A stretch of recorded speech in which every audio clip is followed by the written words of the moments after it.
It's called Blanton's. It comes with the pony on the top.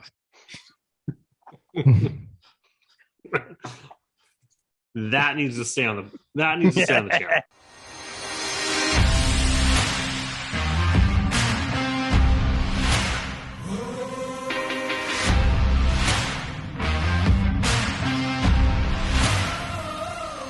All right. So I am super excited tonight because tonight we have 4 samples sent to us from Ed Sturger. He has been saying that we need to drink Wyoming whiskey for a while. We have not gotten around to it because at least in Kentucky, like we get the regular and that's about it. So I am excited to see what he sent us. It is completely blind. I have the answers right here. We've got 4 samples. We are going to go through it, tell you our thoughts. I think he wants to know which one is our favorite of the 4, and then we will reveal what they are. So, Brian, we're ready to play a game. I'm excited for this. Geez, that video was way back when we were talking about weeded whiskeys. Ed chimed in and said, "Have you had Wyoming?" And we were like, "Nope." So, and since then I've been looking for it, but the same thing is that like the only thing available in my area is the standard offering, which I was interested in trying, but seemed more in Brian's price bracket than mine.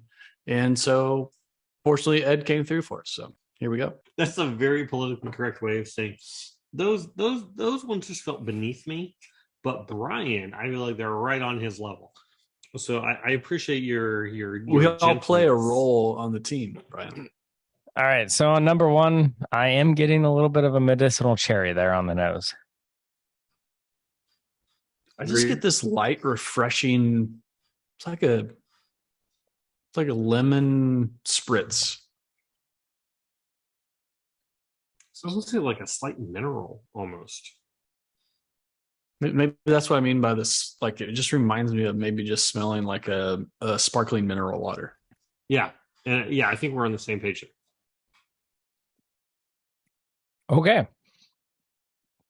So on the palate, I get Basil Hayden. Hold on. That feels but then I get a quality finish. Oh, come on. I was going to say, this is better than Basil. Well, I mean, it's been a long time since I had Basil. That is TJ's classic, like, so okay, I'm about to tell you what I don't like about this transition. Like he has a certain okay voice, and that was it on the okay. So let me put this not so delicately. Let's talk about what I don't like. TJ, continue. Mm-hmm. I don't think it's that bad. What do you like? So it's really low proof. So it's probably about 90 proofer. It's got honey, but it's mainly water on the palate, but then I was very pleasantly surprised on the finish. It came through with a nice spicy finish. So I bet like this versus Makers, just straight Makers, like you might get a little bit more cherry on a Makers, but like this would hang right with it. Yes, proof for our palates is a little bit lower, but I like a little bit of a honey sweet. I still get a little bit of an oak. There's more flavor there than Basil Hayden. So that was a low blow on that shot. Yeah, I mean, for the proof, this isn't bad. Can't taste the difference. You're drinking Makers or Basil? He's drinking water. Drinking water. It's sweet water. For what it is, I'm guessing this is the standard Wyoming. Like, I can't complain. Like, if I needed something to open the night, start the palate off right, this is good. It's given me a little bit of flavors here and there, making my palate start to work, making my nose start to work, everything like that. And there's nothing bad about it. I agree. Yeah, if we talk about like introductory bourbons, like this would be a great one. It has a few notes, like honey to me is the dominant flavor that I get through the palate. And then it actually has a little bit of a finish. It's not an overpowering pepper burn. So if you're one of those that's just starting, this gives you something. It gives you something to look for, taste, but doesn't just doesn't overwhelm you. Yeah. Yeah. And in the right price point and knowing what this bourbon is or isn't, like if you buy this at a low price point as a introductory bourbon because you're new to the bourbon game. You're maybe just wanting to start the night off with something cheap to open up your palate. That's exactly where this is. When we reveal if this is the standard Wyoming, which I'm going to guess it is, I'm going to go on record. I will buy it, and we will do a standard Wyoming Weller special, regular Maker's Mark, just regular 90 proof wheaters. Throw them out. I'm thinking the Wyoming's actually going to. I'm willing to say it's going to do better than the Weller special. Is where I'm going. So you might be think right. It hangs it's for sure. Sweeter. It's sweeter than the Weller special, which I think could be appealing. No, that's a great lineup. I'm excited. Yeah. I would be excited for that. All right. I feel like we need a fourth to throw in there. Throw like an Old Foe 100 in there, and then or Weeders. 90, Weeders. Yeah, that's right. Oh, okay. I just love my Old Foe. I love my Old Foe. Okay, you're right. All right, number two. This is a lot of the same on the nose. That's what's a lot of the same. This honey. So my literal thought is I'm sitting here straw. like trying to absorb it. I'm going. I feel like it's number one, but higher proof. Yeah. Ed, did you pull a fast one over us? Did you just send the same thing 4 times? I know. I need to pour number one again and get a whiff of this. Palate's a lot different. So that's like turned up. That's a ton of like butterscotch as you get into that palate. That is just like a creamy butterscotch. That's almost like kind of like a Werther's original right there. Like I'm dating myself circa I'm clearly 65.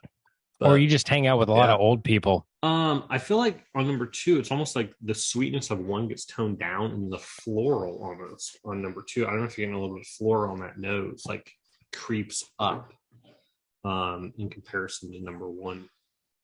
All I know is I want 2 over 1. Yeah, that is just like a rich butterscotch to me. Oh, I like that. Yeah, that honestly, that almost tastes like TJ, are you loving this? Like this feels like almost like a traditional Kentucky bourbon. It's a little too sweet for a traditional Kentucky bourbon. That's where the wheat comes in, I feel like. But yeah, no, it's right up my wheelhouse. It's not quite like I'm because we're doing wheater. It's a wheater lineup from what I know of Wyoming. I'm going to compare it to the Wellers. It's more so it reminds me like if the first one's Weller special, this one's Weller 107. Not quite as spicy, but the viscosity is turned up, the oiliness is turned up. Like it is definitely way better than one. Like if you tried the two side by side, you'd be like, oh, one, you got it, and then two's just like you figured it out. That is a great. So my thought was, if number two comes in at a solid price point, I feel like number two is like a stealth shape, like a shelf staple. Like it's really good. And I would drink this over Weller Special, easily any day. I don't know if I'd go 107. I think that might be a little bit of a stretch. Hopefully, it's more available than 107. Yeah, that's true. That's true. So. But yeah, number two, I'm not mixing this with my water. I'll tell you that. No. Yeah, I love the viscosity on this. Like this super creamy through the palate. This is, and then it gives you something on the back end too. Like TJ, you said like number one this is what I'd start my night with. Perhaps gives you something to taste, smell. Like no, number two is what I'm going to start my night with. Like this gives you that lasting flavor that you want. I think what it lacks from those Kentucky bourbons that we're talking about is that depth of oak. Yes, it just doesn't give you that aged oak that we get on a Weller 107. 3 completely different notes. Yeah, the first two very similar. Number 3 completely different. Although Brian mentioned herbal on the palate, I think on number 2. That's what I get on. I'm getting a little bit more herbal spice on number 3. Yeah. I'd almost go definitely more dominant. Yeah. I was almost willing to go starting to get some rye notes on 3. Yes, I was wondering Yeah. if we had transitioned. Oh, I'm getting rye all the way through. We definitely cranked the rye. Like, so maybe the first two were weeded mash bills, and this is a high rye bourbon, because I'm not willing to say it's a true rye. Yeah. But Yeah, it could be. I could see both. It Some of could those be. like high rye Yeah. bourbons or more of the Kentucky style ryes that Yeah. have more corn in it. Yeah. I mean, those are fine lines, right? So other than the rye notes, I get a little bit of a citrus, some orange peel, and Yeah, I was going to go on the nose. You get orange peel and honey. Maybe a hint of like lemon zest in there too. I feel like that's the hay. yeah, those are separate to me, but definitely both of those things are there. But then the palate is all caramel, vanilla, honey, and then the finish goes back to the like traditional rye notes of some hay in there and some herbal notes and things like that. I feel like you get a little bit of that herbal sweet in that palate mix. Like it starts sweet, mixes to the herbal as it transitions to the finish. Interesting. Like, Oh yeah. I'm trying to decide how I feel about this one. If I'm I being think honest. right now my preference would still be to go with number 2. But yes, you guys that, rye forward and hay and straw, like not surprised, but Still number 2. Number 2 is the winner. But I'm excited to see what number 4 is. number 3 is better than number 1. So I'm going to go 2, 3, 1 so far. I'd agree. Nothing obtrusive on number 3. Yeah, No. I was just about to say that. I just had the same thought as I took a sip, and I said, if this is a rye, which we're assuming it is, this would be a great introductory rye. Like, unlike the Elijah Craig that we've tasted recently, like it just didn't taste like a rye. This one I feel like number 3 has some really nice rye notes that are going to introduce you to that, but not be overpowering. And I would definitely, like, if you're looking for a couple introductory ryes, whatever number 3 is when we find out, I feel like that's a great one to get. It's probably going to turn out to be just a high rye bourbon and not even. Yep. I know, right? All right, number 4. Oh, this is killing me. I want to know what 2 and 3 are. Oh gosh. So does this That go is- back to the nose on 1 and 2? Yeah, it does. So it is, but there's more cherry. Like the first note I got was medicinal cherry, like a Robitussin. I'm still getting a lot of Did he honey. just mix It's 1 and 2 this together light- for this? Ed, did you just mix 1 and 2 50-50 here? Poor man's 60-40? Pappy is Yep. 2 Wyomings mixed together.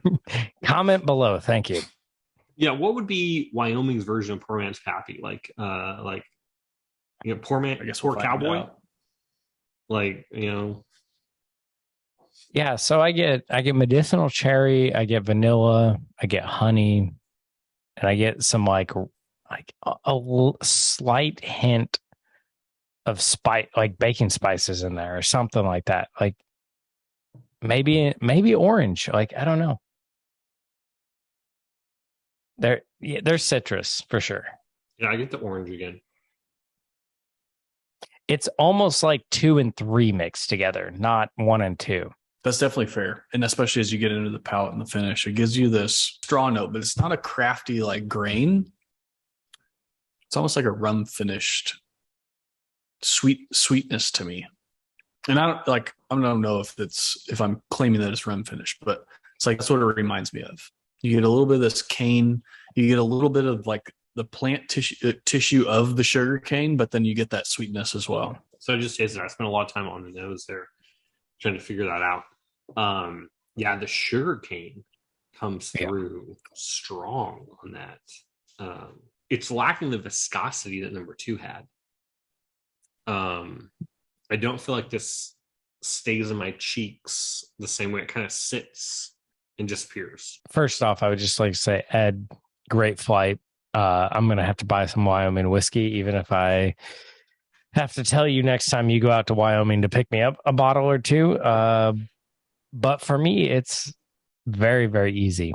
Number 4 is the best. Number 2 comes in second. Number 3 is third. And number 1, is the last. And that's just where I'm going. Now that TJ's influenced my decisions, I can't make unbiased choices. Time out. TJ's influenced yours. It's called priming, Brian. It's like despite like there's date down it. Write this time and date down, people.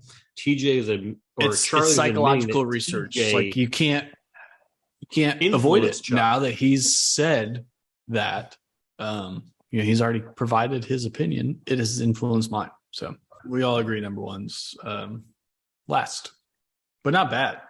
Just last. No, not at all. Yeah. No. Yeah. Again, depending on the price point, buying it for what it is, number one has a place for sure. Number 4 is my favorite due to the variance and complexity. Okay. Number 2, the variance and complexity, like it gives you complexity, but then it takes it away. Like there's not complexity, and then there's complexity. No, it's variance, and the whole thing has variance. Okay, so not variance and complexity, just variance. Complexity. And then number 2, followed by 3, and then 1. Okay, so basically what honestly, I said. Thank you. Okay, nope, you're done talking. Move on. 4 and 2, I think, is edit it out. 4 and 2 is really preference. I feel like. No, I agree. Yeah. If you like the consistency of what you're getting with 2, like I would not argue you putting 2 number 1 on this flight. If you put number 1 on this flight, obviously, like we're no longer friends. If you put number 3 as number 1, wait, which one do I need to put first so we're no longer friends? I feel like you're just 1. Number 1, Chuck. Sell your integrity. Sell your integrity, Chuck, to end our friendship. I have honor. I'm excited to see your choice, actually. On that. The choice just got a lot harder. Yeah. So the good news is Brian completely agreed with me. So we're moving on. Chuck, what do you go with? Well, I was giving you a hard time because you were influencing my decisions unknowingly, not giving me time to formulate my opinions. And then so Brian makes the decision even harder by saying things like, oh, if you put number 1, we are no longer friends, which if I knew it was that easy, like, geez, let's just do this. Let's just be honest. You can agree with me, and then Brian just agreed with the both of us. It doesn't affect anything. But if I agree with you, I agree with Brian. Nope. I said it first. No, those are not motivating factors, and I'm not going to choose number 1 despite the desire to. I'll just let you know there is desire. You like me. You really like me. So I was between 4 and 2. Yeah, and that was really the tough decision for me. And I love the finish on number 4. And I was leaning that direction, but I think I got to go number 2. Like when I go back to that, I do get like, I'm even getting a little oak. I know that's the thing that we said we lacked initially when we were tasting through them. I love the sweetness.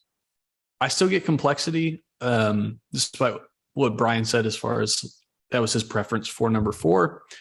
I think the finish, the nod goes to number 4. So I'm not surprised that you guys who weight that a little heavier lean that direction. But I think 2 and 4, Brian said it, it's preference. But tonight I'm going number 2, and then 4, then 3, and then 1. So number 1 is Wyoming whiskey small batch, 88 proof. 88 proof. I would have guessed 90. Yeah. And then we all agreed number 3 was second worst, so we'll go with that. So Wyoming whiskey bottled and bond, 100 proof. That's the one we thought had a little bit more rye, so that's interesting. It was definitely not a rye, and then because Chuck is by himself, I'm going to go number 2, which is Wyoming whiskey single barrel, 96 proof. Wow, I'm surprised by the 96 proof on that. Like I feel like it came in a little bit hotter than that, actually. So number 4, looking at it, I'm disappointed in myself. Brian, you should be proud of yourself. Wyoming whiskey, double cask, 100 proof. You and the double cask crap every single time. Love it. That's my jam. I mean, they're all good. Definitely, Ed, you taught us you need to give Wyoming whiskey a try if you do not have it on your bar. Any of these four would absolutely deserve a spot. If you can get some of the better ones, definitely go with that. But Ed, thank you so much, and we'll see you next time. Stay neat. Power of bourbon.